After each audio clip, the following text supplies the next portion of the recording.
Hey guys, Tim Ferris here. Before we jump into this episode, I'm going to do something I very rarely do, and that is to make a direct ask with hat in hand. My brand new book just came out. It is called Tribe of Mentors, subtitle Short Life Advice from the Best in the World. If you like the podcast, you will love this book. I reached out to 130 people who are the best at what they do in sports, investing, business, acting, directing, you name it. We got it. Cryptocurrency, done. And it turned out better than I ever could have expected. Many of my friends think of all my books, it is the easiest to read, the easiest to use. So check it out. Please take a look. I put out so much free material. The podcast is free. The 700 plus blog posts are free.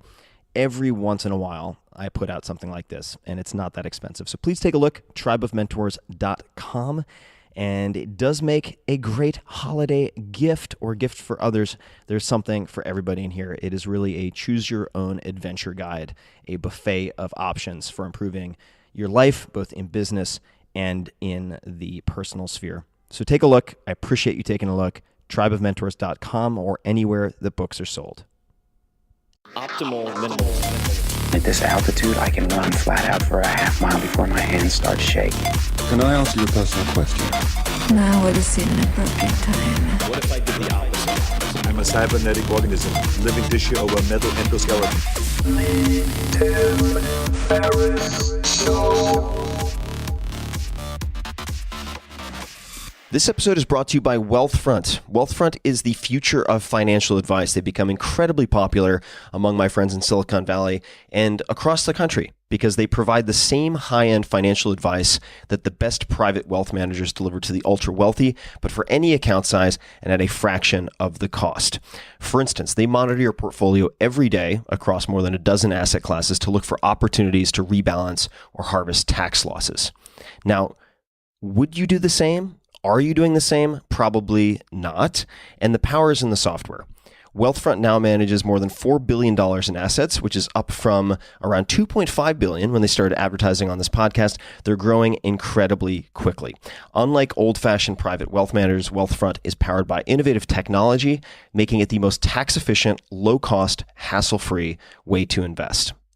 They don't have bloated sales teams or retail locations, so they can deliver all of this sophisticated financial advice and these services at a fraction of the cost of a traditional financial advisor. So at the very least, go to wealthfront.com/Tim and take their free risk assessment survey.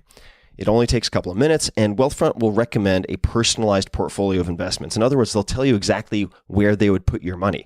So even if you don't use their service, you have a huge leg up, and you have additional information for making good decisions. They use investment theory to automate good financial behavior and decisions that people typically don't make but should. So go to wealthfront.com/Tim to get your first $15K managed for free, or just to get more details. Check it out, wealthfront.com/Tim.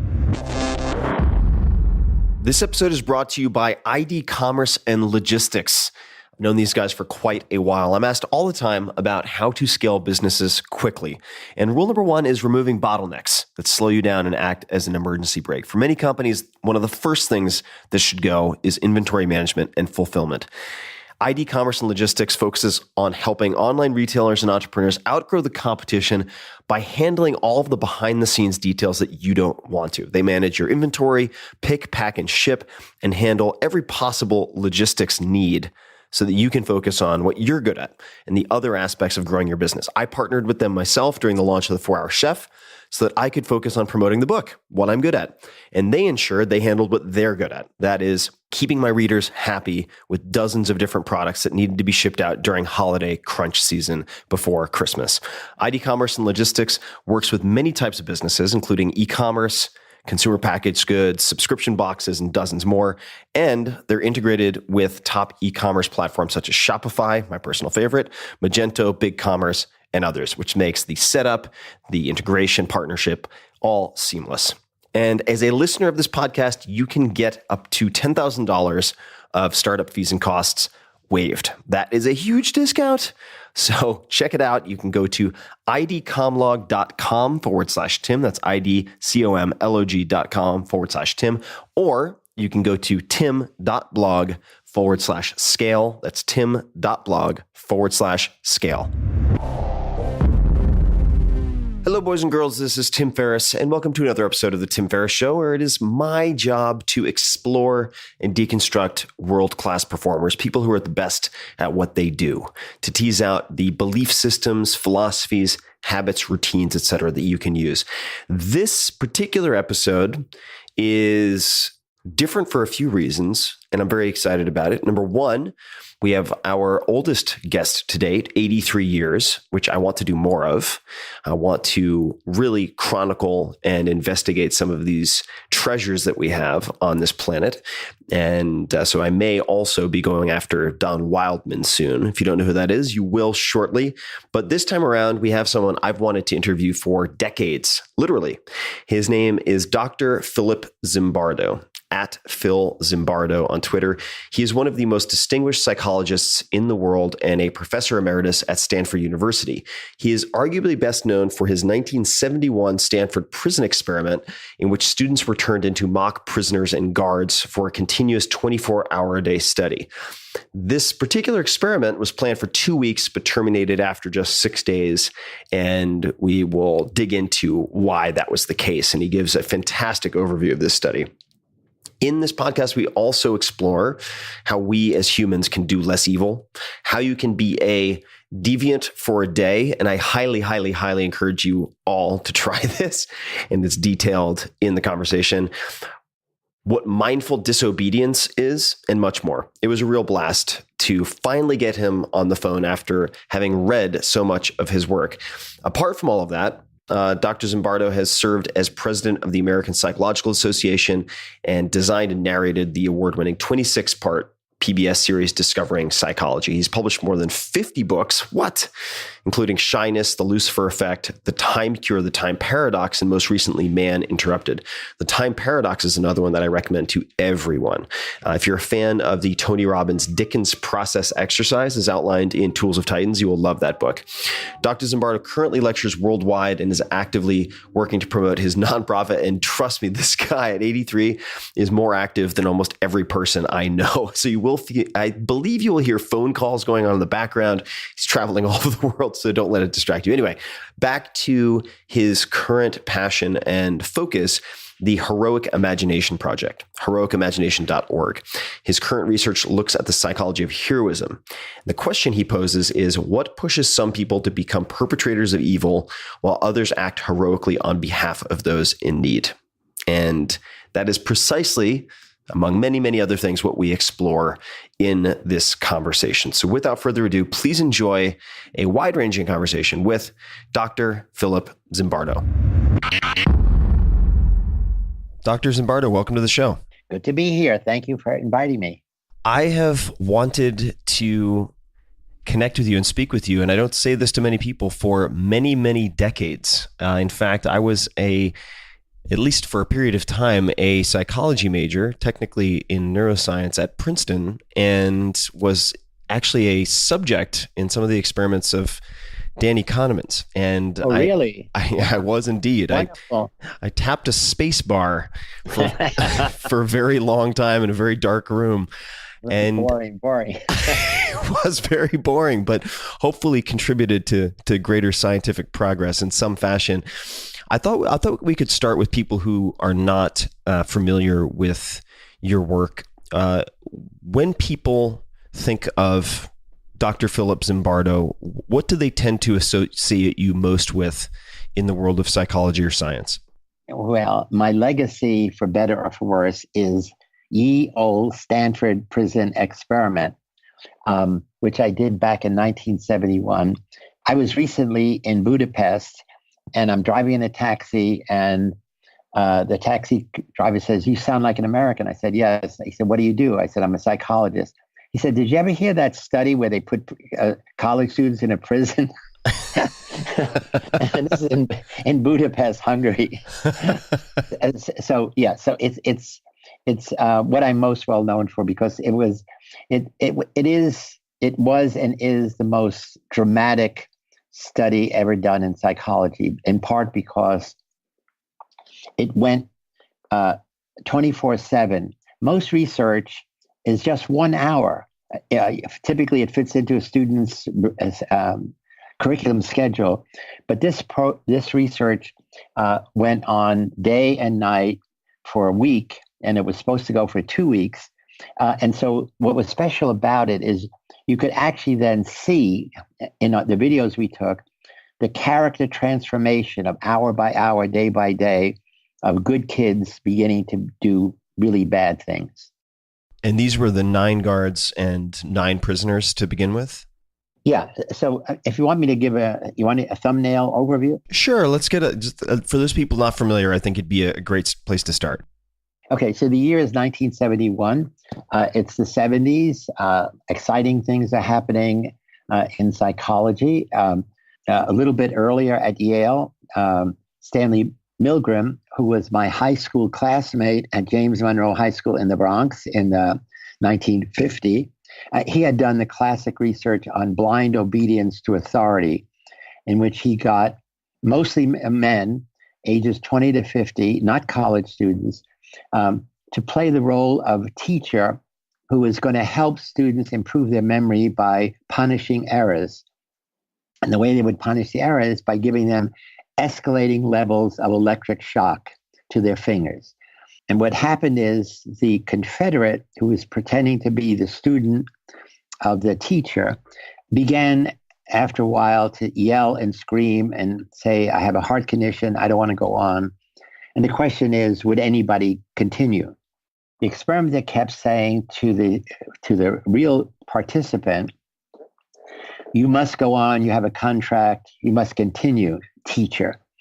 And the amazing thing is 2 of every 3 of these adults went all the way to 450 volts, which in a sense could have been lethal. I should back up and say, when Milgram asked 40 psychiatrists at Yale Medical School what percent of all Americans would go to the bitter end, their estimate was 1%, because to do so, you'd have to be a psychopath. So they're only off by 74%. Yeah. And so the point is, it's 2 of every 3. I got it. 2 out of 3. And so, but his research was part of the demonstration of the power of social situations over individual dispositions. And I followed up, my team at Stanford, Craig Haney and Kurt Banks and David Jaffe and I, followed up by saying, it's rare that somebody will tell you to do something horrible or dangerous. Typically, you're playing a role, and in the role, and you're in a group, and everybody is doing this. So we reconceptualize the setting as a prison, because prisons are all about power, and guards have power, and prisoners try to get some, and guards try to limit their attempts at power. And so what we did is we put an ad in the Palo Alto newspaper, wanted college students for a study of prison life that could go up to 2 weeks. And 75 people answered the ad. We interviewed each of them, gave them a battery of personality tests, and we picked 24 who were normal and healthy in every way we could imagine.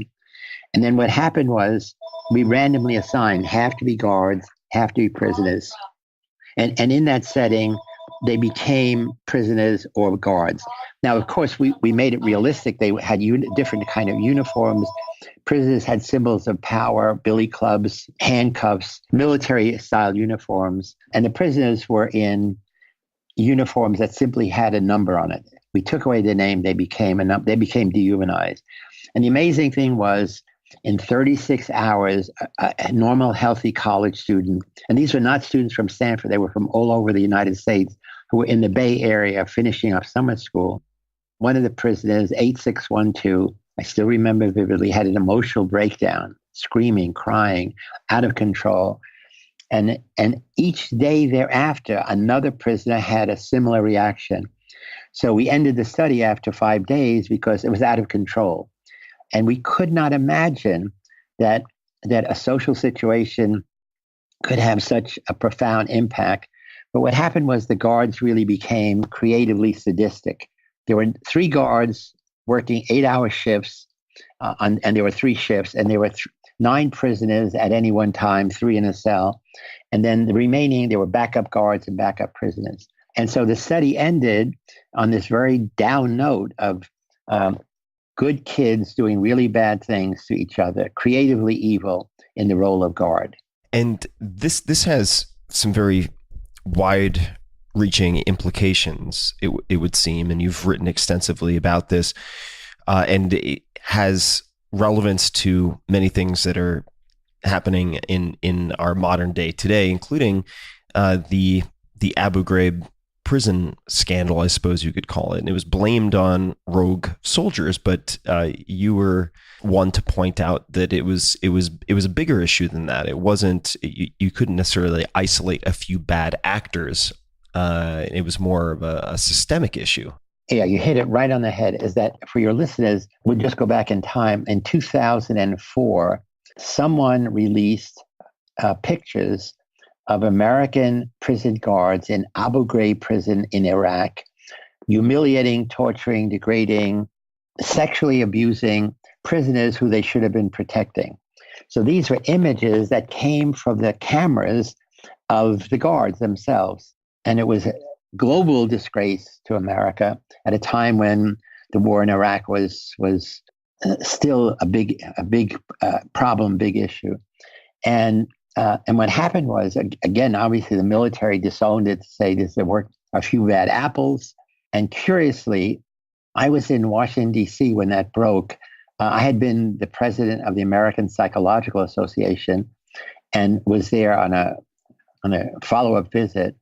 And someone from National Public Radio had been my student at Stanford, where I taught for 50 years, called me and said, hey, Dr. Z, those images that we just showed were the same as the images you showed us in class of the prison experiment. Wow.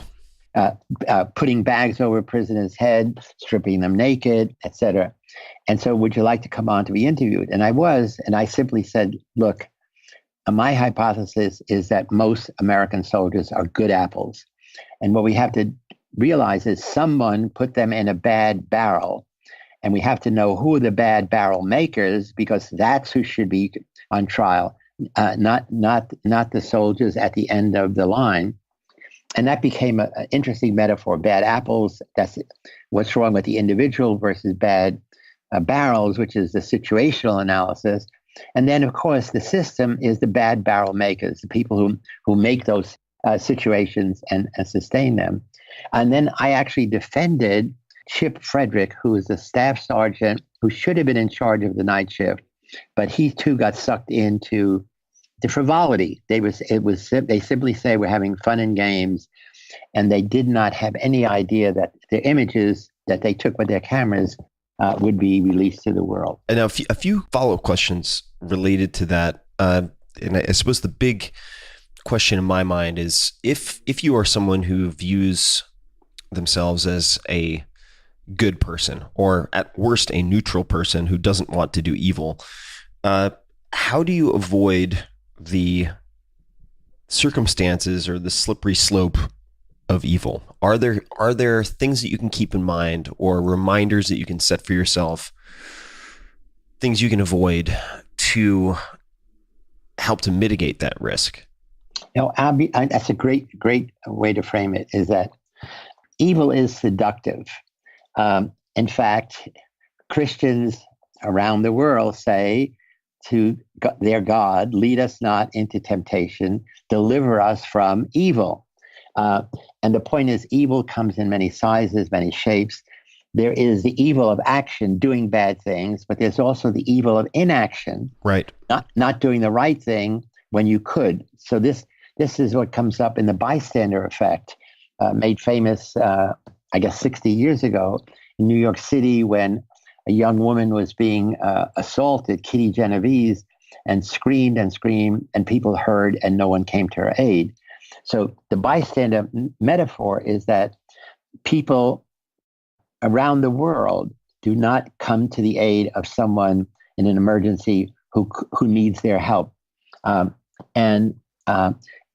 these are fundamental themes. Is that it's so easy to cross the line, and in all the research done in psychology, the Milgram study, the Stanford Prison study, and many other experiments. The curious thing is even though the majority gives in, complies, conforms, there is always a minority, 10%, 20%, sometimes 30%, who resist. And so I begin to study what is it about those people who resist the temptation, the power of the group, especially when everybody else in the group is doing it, say, come on, it's fun and games. And so I began to think of them as everyday heroes. I wrote a book called The Lucifer Effect, and the subtitle is Understanding How Good People Turn Evil. And the book has 10 chapters on the prison study, 2 chapters on Abu Ghraib, and then a lot of chapters on evil around the world, Bosnia, Rwanda. And then in the end, I'm buried in evil. I mean, it took 2 years to write the book, and I'm swimming in a sea of evil. And it was so depressing every morning to sit at my desk and say, oh my God, which evil am I going to deal with today? So in chapter 16, if anybody in the audience has not read the book, start with 16 and work backwards. So 16 is really celebrating the banality of heroism in the same way that Hannah Arendt, in the trial of Adolf Eichmann in Jerusalem, talked about Eichmann as illustrating the banality of evil. That is, here's a monster who orchestrated the deaths of millions of Jews, who looks like your Uncle Charlie, who acts like an intelligent Uncle Charlie, because he was a very formal, intelligent guy. And so I use that metaphor to say, when we think about heroes, we really, think about classical heroes. We think about Agamemnon and Achilles. We think about modern heroes like Gandhi and Nelson Mandela, Martin Luther King, Mother Teresa. But those people are lifelong heroes. What we should really be thinking is about ordinary people like any of us, ordinary people who sometimes do extraordinary deeds of goodness, of kindness, of compassion. And we should think of them as heroes in training. That is, each day doing daily deeds of goodness and kindness that are not heroic in and of themselves, but they're really on a path toward heroism. And what we think is those people, when a big opportunity arises, when there is an earthquake, when there is a terrorist attack, they will be the ones more likely to take wise and effective action. And I embodied all of that in a new program I started in San Francisco back in 2008 called the Heroic Imagination Project, or HIP. And the idea is heroism really starts in the mind. You have to think of yourself as, I could be a hero, rather than heroism is something that's the job of other people or is the job of comic book characters. And I'd love to dig into a few of the things that you just discussed. So the first, sure. the first is, and I love the latter portion of talking about the everyday hero and these components, in part because I believe very much that if we're looking for, I would say, patterns of behavior, I tend to agree with one of my favorite quotes, which is Archilochus, who is a Greek poet, and it is, we do not rise to the level of our expectations, we fall to the level of our training. So if you're focusing on these daily behaviors on a micro level, then the hope is that on a macro level, like you said, when there's an earthquake and a disaster response or something like that, if you need to triage, you'll be the one to take that step forward. I've looked at, for instance, the Lucifer Effect and some of the writing around it, and I found 7 social processes that grease the slippery slope of evil. Right. And I'd love to just read these off and then ask a follow-up question. So the first is mindlessly taking the first small step. The second, dehumanization of others. Third, de-individuation of self, in other words, anonymity.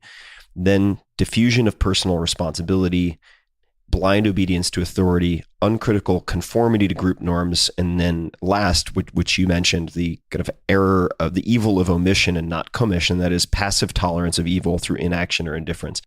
Is it possible to become more heroic by doing the very opposite? So in other words, making these imperatives the opposites. Yeah. So all of these, I would embed in the broader context of the importance of situational sensitivity, situational awareness. So Milgram and I highlighted the power of social situations to dominate personality, but it doesn't mean it's ubiquitous, but it doesn't mean it's inevitable. step one is to realize your vulnerability, all of our vulnerability. Situational forces come in many different forms, many different shapes, but it's always to be mindful of what is happening around you, and just to be aware that situational forces, a group pressure, what other people are doing, how you're dressed, what the situation is, can influence your behavior. And so some of the things that you had just mentioned are really part of a greater sensitivity to things happening around you in the social situation rather than in the physical environment. And if we want to go through one by one, I can just elaborate just a little bit on each. Absolutely. Yes, please. So number one was? Mindlessly taking the first small step. Yeah. So the conclusion from the Milgram experiment should be all evil begins with 15 volts. So in the Milgram study, the participants had in front of them a big shock box that had 30 switches that began with 15 volts and increased by 15 volt increments, 15, 30, 45. And of course, there was a label above them: mild shock, strong, moderate shock, etc. But the key is, imagine you're sitting in front of the shock box and you see at the end, it says danger, high voltage, 350 volts, 75, 450. You have to say to yourself, when I press this first button, what's going to keep me from continuing to press the next one and the next one and the next one?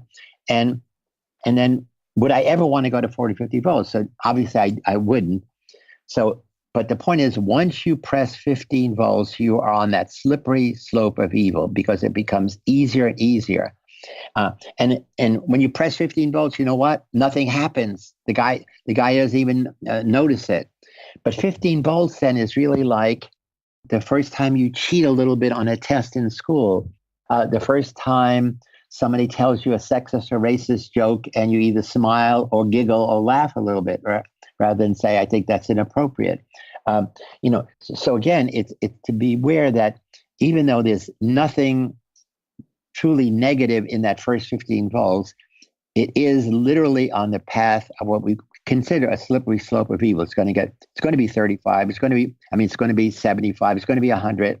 And then in 2 out of 3 cases, it gets to be 450 volts. Right. So being very aware of the seemingly harmless gateway drugs. For sure.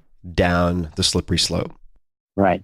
The number 2 is dehumanization of others. Yeah. The center of all prejudice, of all discrimination, is thinking about other people as less than human. So in our prison experiment, we took away people's names, which is part of your humanity. We replaced them with numbers. They were 8612, 416, 3609. And after a very short time, for example, when a Catholic priest who had been a prison chaplain came to see the prisoners at my request, he asked them, "What's your name, son?" Almost all of them gave their number. In a very short time, they had accepted our dehumanization and became that number. Now, that dehumanization takes other forms. So by talking about migrants, rather than people who are migrating out of danger, talking about in San Francisco, we have a big problem with the homeless. They're not homeless. They are people who do not have a home. So again, it's focusing on these are people in different circumstances of tragedy. But once you apply a label, it's just like saying, and these are, for Italians, wops or dirty Jew or something of that kind. Once you put a label on other people, you take away their humanity, and then you treat them as less than human. Yeah, I mean, absolutely. And I mean, this can proactively be done, of course, with those who orchestrate propaganda. It's a meaning warfare, wartime propaganda, whether it's a Goebbels or if you look at some of the collateral that was created during World War II in the Pacific theater. I mean, it's on both sides. It's the objective is to dehumanize so your soldiers are more effective in some cases. Yeah. Sam Keane, who's I guess I would call him a social philosopher, who lives nearby here in Marin. He has a wonderful book called Faces of the Enemy. And what he shows with graphic visuals, that before any nation goes to war, they prepare their people to hate the other, the enemy, by having these visual depictions of them as less than human.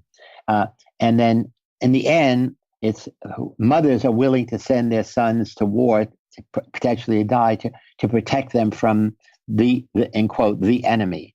So it's really a critical aspect. Now, I'm jumping ahead.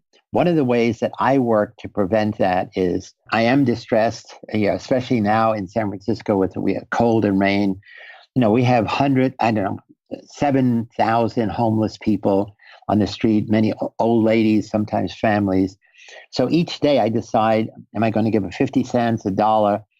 But I don't just give money to a homeless person. What I do is I try to humanize them. I will pick someone in the street and then simply say, hello, I'm Phil Zimbardo. What's your name? And they're often surprised. I shake their hand. I give them $1. I say, I wish it could be more. I hope your luck improves. And I take 1 minute to convert that dehumanizing experience into a human one. And I had an occasion recently where a woman began to cry. Because no one had done that simple thing. Okay, number 3. De-individuation. Yeah, so I did early research when I was at New York University before I came to Stanford, simply putting people in masks, putting people in hoods, taking away their visual sense, putting them in the dark. It's a Mardi Gras effect. We are able to show that when your identity is removed and you're in a situation that gives you permission to be harmful, aggressive, you will take it. So we did an experiment at New York University where we had college Psych 1 females, who half of them we put in hoods and we took away the name. They became 1, 2, 3, 4, and half of them we made feel special. And then they had the opportunity to give electric shock, they thought, to other women who were trying to remember material under stress. And what we found is college women gave twice as much electric shock to other women when they were de-individuated than when they were not. And so when you're anonymous, it takes away, again, this links to another point, your sense of personal responsibility. No one knows and no one cares. Now, again, it goes both ways. In the Mardi Gras, if you're in a situation of fun and pleasure and enjoyment and lust, if you will, people will go that direction. So it means that the de-individuation takes away your central organizing principle of I am responsible for my actions, and essentially you then go with the flow, for better or for worse.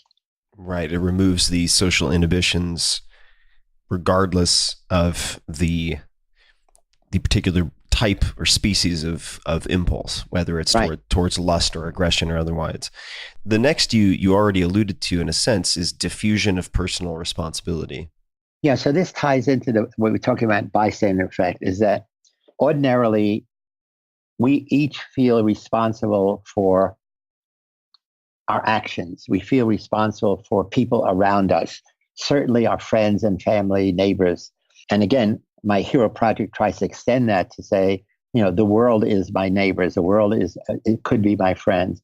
And all the research on diffusion responsibility simply says that when you see other people like you passing by someone in need, then they create a social norm of doing nothing when you should be doing something. And something sometimes is very, very simple, helping somebody up who's fallen down. And so it's something that we have to guard against, is that not allowing the social norm of other people being bad Samaritans to change your sense to be a good Samaritan. Now, one of the things, there's a fascinating study that you probably know about. It was done by John Darley and his student Daniel Batson, and it was at Princeton Theological Seminary, where what they did was They got a bunch of Princeton theological students, kids who are going to become ministers. And they said, we're studying the power of sermons. And we'd like you to give the sermon on the Good Samaritan. Do you know that? Of course they know that. And we want you to go to, from the psych lab, go to the recording studio, which is down this alleyway.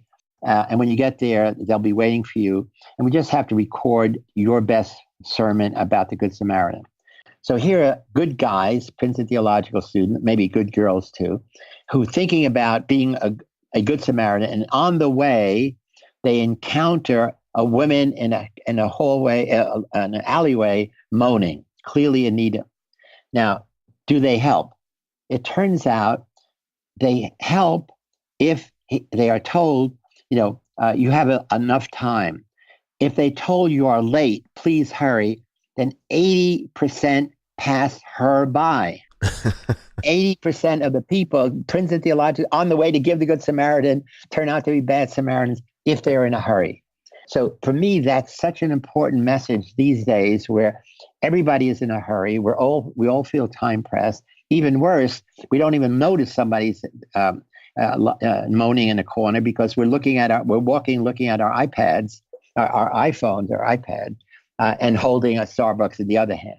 No, absolutely. And this has a bunch of different paths we could travel in this conversation. I do want to talk more about time a little bit later, but just to return to the diffusion of personal responsibility, this also has tremendous implications for, say, and this relates to the bystander effect, but disaster response. And as one example, I did training here in Northern California for NERT, which I believe stands for Northern California Emergency Response Training or Team. And San Francisco lacks the municipal resources to respond to, say, a catastrophic, very high-level earthquake, for instance. They don't have the fire engines and medical resources to contend with a catastrophe of that scale. So they train volunteers. The fire department and police department train volunteers to help in such a case.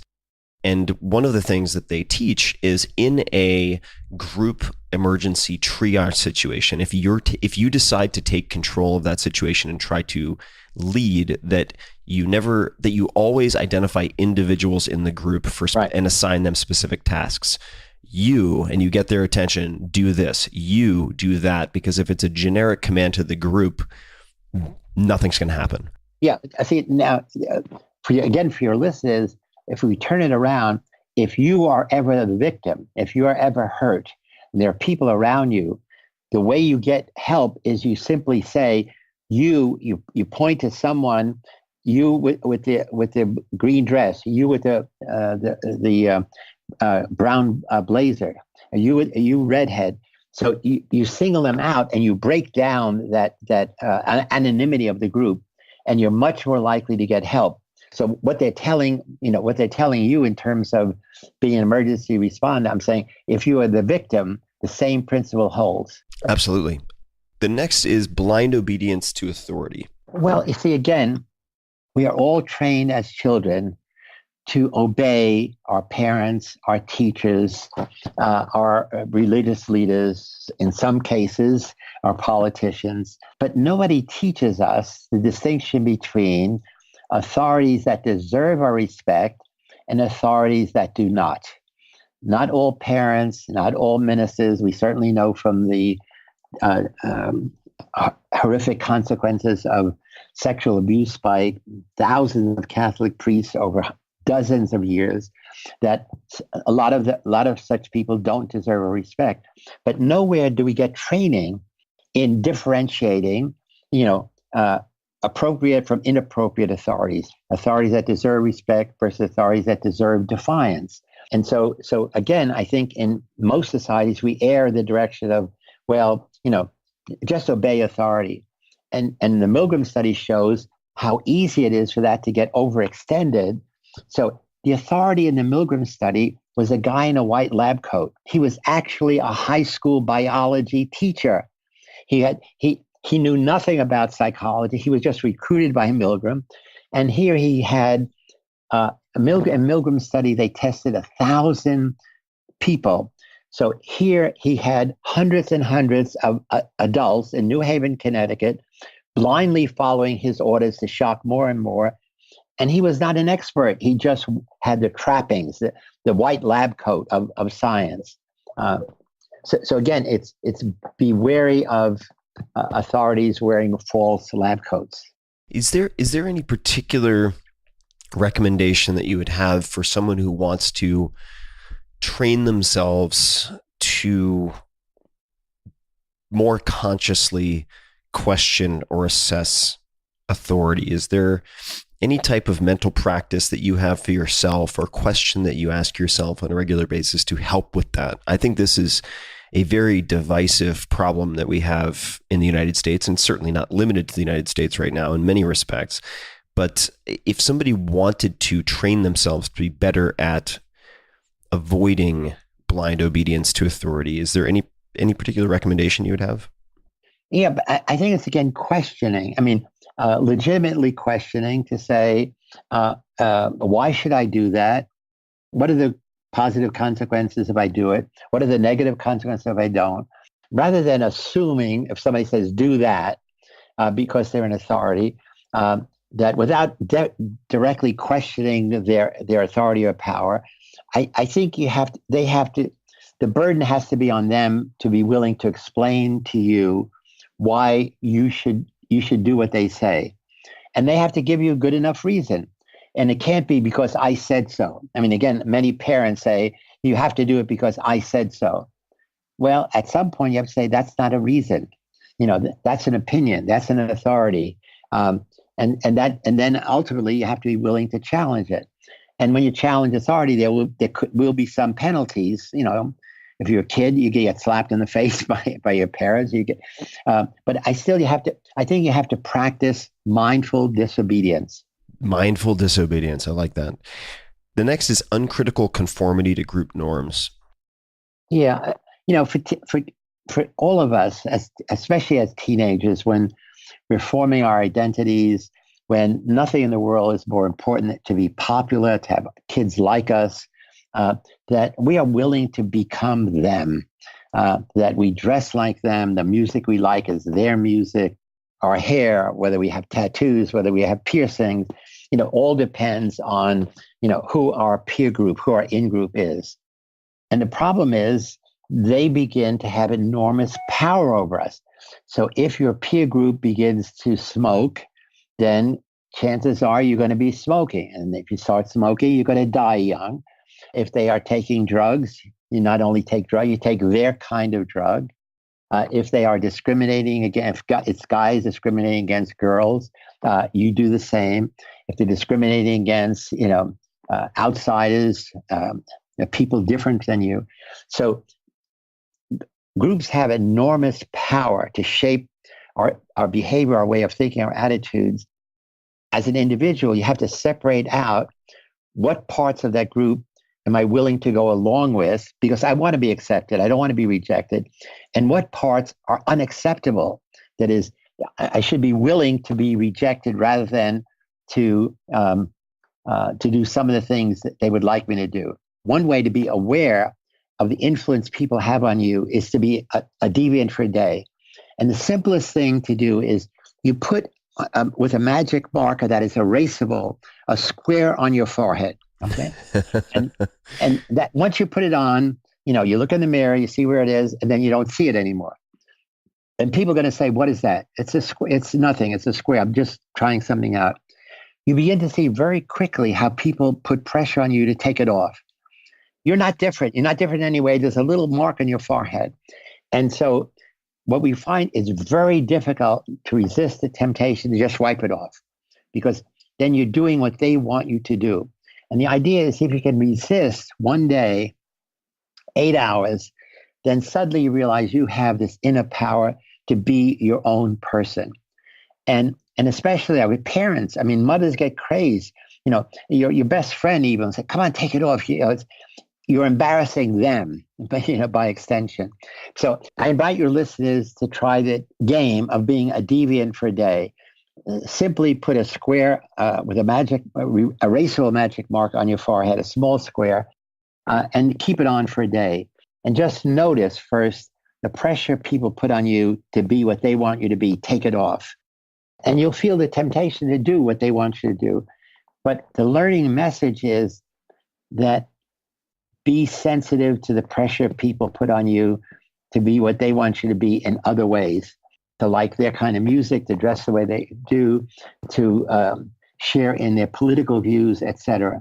I used to have my students at Stanford do some things like that, but also dress up if you usually dress down if you usually dress up, or do some weird stuff and watch how people get really upset at you for very small deviations from what they think is ordinary and normal. So I love this type of exercise, and I want to double down and encourage, just like you did, listeners to try this Deviant for a day with the square.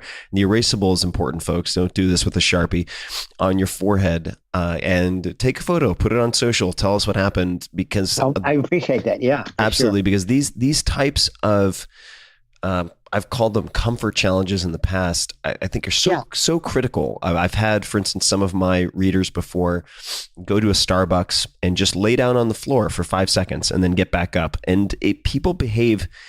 Doing something like that helps you to inoculate yourself against harmful conformity. And it also makes me think a lot of Cato, for instance, considered the best or the perfect Stoic by Seneca and others, who would deliberately wear, say, tunics of unfashionable colors to subject himself to ridicule so that he would learn to be ashamed of only those things worth being ashamed of. So I love this idea. I absolutely love it. The last one is passive tolerance of evil through inaction or indifference. Yeah, so that ties into the diffusion responsibility. Again, there's evil of action, doing bad things, bullying, sharing prejudiced points of view. But there's also not doing it yourself, but accepting by others. I always think of the case of my Uncle Charlie, who at family gatherings would tell the same jokes. It was either sexist jokes or racist jokes. And after a while, people would be horrified, but no one would say to Uncle Charlie, I wish you wouldn't do it. And so one of the issues is, how do you have courageous conversations with people like Uncle Charlie, who is probably unaware of the negative impact he's having? Partly he's been telling these jokes for years and years when it was more socially acceptable. And how do you have a courageous conversation, for example, to say, gee, Uncle Charlie, I love the way you I love the way you try to make us all feel happy and relax and tell jokes. But maybe you should tell a different kind of joke, because some people, wouldn't understand what you mean about Black people or women with whether or not to have big breasts. And I think we're going to like it even more. So the key is you want to change behavior, and without the person becoming defensive and really saying, screw you, I do whatever I want. No, it reminds me of a few things. There's a quote that I really like from Ayaan Hirsi Ali. She's a quote which is, tolerance of intolerance is cowardice. And I think that that's a good one. Certainly one way to look at it. And there's a book that is very helpful, and it might seem to be not directly related, but it does tie in nicely. There's a book called Lying it's a very short book by Sam Harris, who's a neuroscience PhD. Yeah, I know him. Yes, and it's a fantastically powerful and concise book about the damage done by white lies or not speaking truth. Right, and it is a really powerful, dense tome in the best possible way. I'd love to, if we have some time to explore it, I'd love to talk about the time paradox. Oh, sure. Time came up in a few cases earlier, and the importance and impact of perception of time. In the case of the would-be Good Samaritans who, when rushed, 80% running by the person in need. And I think you've written this, that every significant choice, every important decision we make is determined by our perception of time. This is something I'd like to explore. Could you please describe for people the time paradox and perhaps just give them an overview of why you wrote that book? Happy to do it.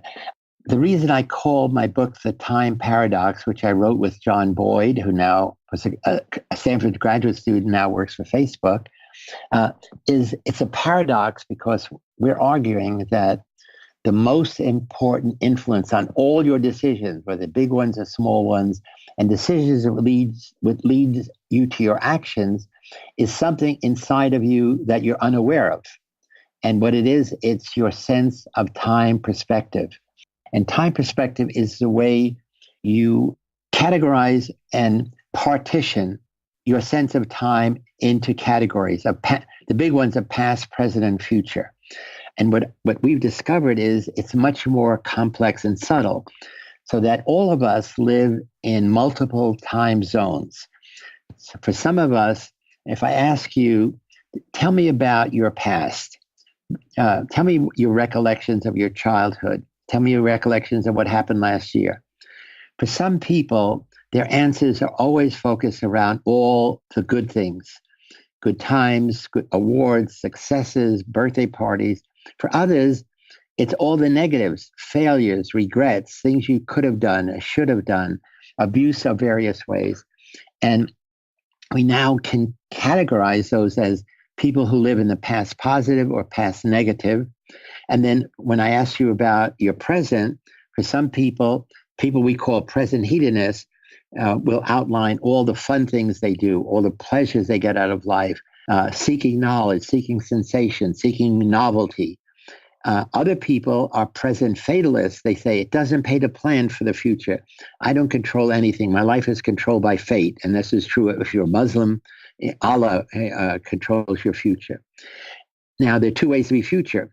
So one future orientation is probably most of your listeners focus on, what do I have to do now to achieve objectives and goals that will take place in the future? So these are positive future of hope, future of possibilities. There's two other ways to be future oriented. One is future negative, that you're anxious. Will I be able to succeed? Will I be able to achieve? And so the future, instead of being filled with hope, is filled with anxiety. A third way to be future oriented is we call transcendental future, that I live my life so that when I die, I will go to heaven rather than hell. And so it's a different kind of system. I'm not seeking success. I'm seeking behaving in a way to be seen as a good person on Judgment Day. And I've developed a scale, the Zimbardo Time Perspective Inventory, ZTPI, which when you take it, it gives you scores on each of these dimensions.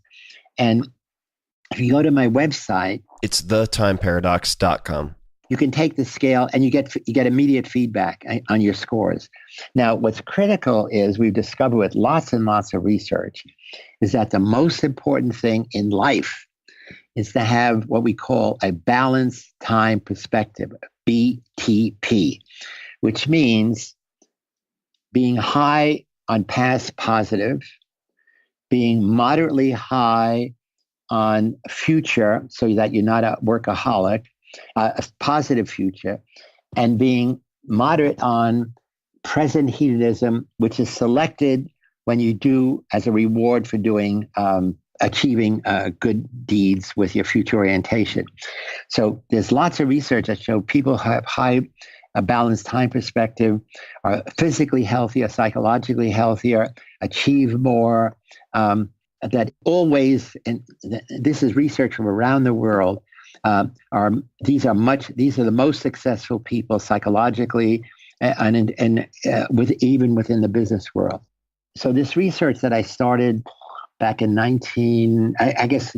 about 2000, we now have an international time perspective group, hundreds and hundreds of young researchers in many countries around the world. We meet biannually in Portugal, in Warsaw, in Copenhagen. Next year, we'll meet in Marseille, meet and talk about research we're doing.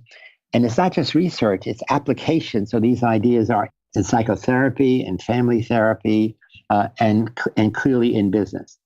So it's something I'm really proud of, that it just a little research idea. And as I said, partly came out of the Stanford Prison Experiment, where everybody's sense of time was distorted because the evil of the guards made every hour feel like many more hours.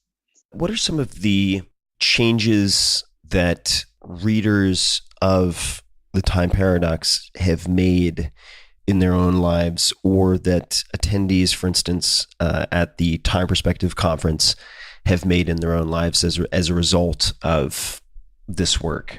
Does anything come to mind?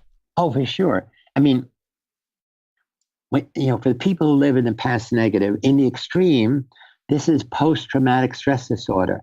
1/3 of all American vets coming back from Iraq, from Afghanistan, are suffering with PTSD, which in traditional treatment is incurable. We drug them to keep it from getting worse.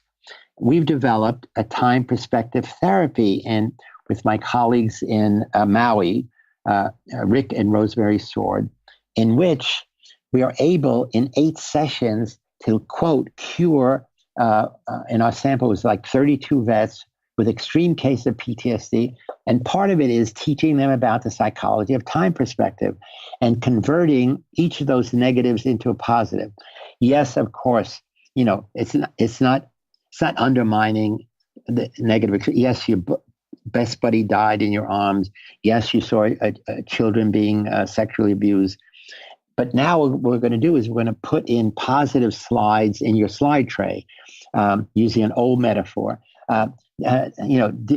Did your family write to you while you're there? Did you make any friends?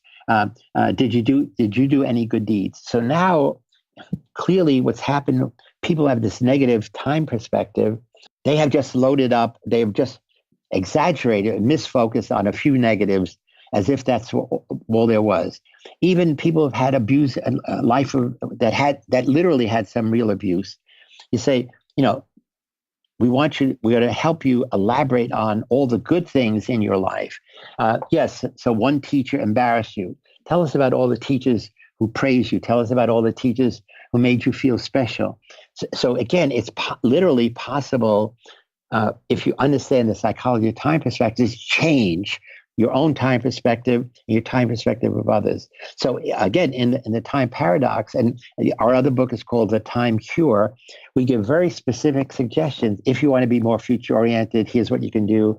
If you want to be, again, the problem of being too future-oriented is you become a workaholic. So how do you put some present hedonism, joy into your life? So again, I try to go from being a general researcher trying to discover how the mind and behavior work, to always saying, how can we use these ideas to make our life better, richer, more productive, and simply to take joy in being a human being. I mentioned before we started recording, but the fact that I received an early galley copy of the Time Paradox, it must have been in... You must have been a child, right? It must have been, no, it must have been 2008 or very late 2007, I think 2008. And I found it very impactful and underlined a lot in that book. And I ended up, among other things, in each morning, and this is a recent implementation, but I have a 5-minute journal routine where I try to present state ground myself with a few things like gratitude bullets and so on before going on to the goal setting, so that I'm not anxious and constantly future focused. But one of the affirmations, so to speak, that I found most helpful is I am unrushed. And this comes back directly to the story about the Good Samaritans from the theological seminary. And it's proven to be incredibly therapeutic for me. I would encourage people to check out the time paradox. I found it to be a brilliant exploration, and it also, a lot of what you've written about corresponds to one of the most powerful exercises that I've experienced and studied of Tony Robbins. He has a process that he calls the Dickens process, and the Dickens process refers to the ghosts of Christmas past, present, and future, right. and taking people through these different tenses in a number of respects to, like you said, replace or at least augment some of the slides in their current slideshow. Yeah, but that's a great, I mean, again, we all tell the story of, Dickens and Scrooge and living in the past, present, and future. The point is, we have to combine those. That how do we, when we think about the past, how do we embellish it, enrich it? But we want to enjoy. We want to live in the moment. We want to enjoy the present of family, friends, fun. We now know the importance of spending time outside in the natural environment, not living at our desks, or in our cell phone environment. And again, we want to have hope, possibility is in the future. How do we shape our past and present to make us ready to enjoy the best in the future? And also to think the future is always shapeable, modifiable by our actions. Now, the other thing I should add here is that one of the ideas I promote in the Heroic Imagination Project is we are most effective in teams, in small groups. I call them hero squads. So when you want to challenge authority, when you do it alone, the authority dismisses you as a fanatic. When you have 3 or more people who agree with you and you confront authority, then it is a point of view. When you say, we believe, sir, that what you're doing is not appropriate, is not in our best interest, they can't dismiss you individually. So again, when you're challenging unjust authority in the classroom, in an organization, in a church, whatever it is always better to do it as part of a small operating team. Is the defining difference between heroism and altruism the resistance of some type of authority figure or authority? Is that one of the differentiators? No. The key between altruism is doing social good, heroism is doing civic virtue. The difference is altruism is heroism light. The key is to be a hero. It's to take action on behalf of others in need or defending a moral cause. And the key now is aware of potential risks and costs to you. So I give blood to blood bank. I give money to homeless people who are homeless. I work in a soup kitchen. It doesn't cost me anything except a little bit of time. So in the extreme of heroism, you die. Okay, you lose. You risk your life. Life and limb. Whistleblowers often lose their job or don't get promoted. But the key is just a perception. I'm doing this despite the fact that there could be a cost, that there's some potential risk to me. And even though I'm aware of that, nevertheless, I continue to do it. If you have 5 more minutes. Oh, I have all the time in the world. I just want to be respectful of your time. I definitely have time. No, so I will tie in this last thing with the prison experiment and the reason why I ended the study, and it also ties to heroism. So the Stanford prison study was scheduled to go for 2 weeks. I doubt if I could have really gone more than a week. I probably would have gone. It started on Sunday. I probably would have gone to the following Sunday to make it, a full week, partly because it was overwhelmingly stressful. It wasn't clear to me what it meant to have an experiment that runs night and day continuously. It was me, 2 graduate students, and 1 undergraduate, and then 1 graduate student had to leave in the middle of the study, had a family emergency. So we have me and 2 students working 24/7. Prisons are having a breakdown every single day. Parents are coming for visiting day. There's parole board hearings for prisoners who want to leave. There's visiting prison chaplains. There's rumor of escape plan. There's all these things happening. And of course, I'm in charge. And I'm sleeping on a couch in my office on the second floor of the psychology department, Jordan Hall. And so I'm overwhelmed with stress, but I'm going to probably keep it going till the weekend. And then on Thursday night, my girlfriend, Christina Maslach, who had been a graduate student at Stanford, who just got a job at Berkeley to start in September, said she was working at the Stanford Library, and could we have dinner in the evening? So I had to come down on Thursday night. So the study started August 14th, 1971. So this is like 5 days in. And I said, come down and then we'll go out to dinner. And what she sees is what is listed on my schedule as the 10 o'clock toilet run. At 10 o'clock was the last time prisoners could go to a real toilet. After that, they had to urinate and defecate in a bucket in their cell, which they hated to do because it smelled terrible.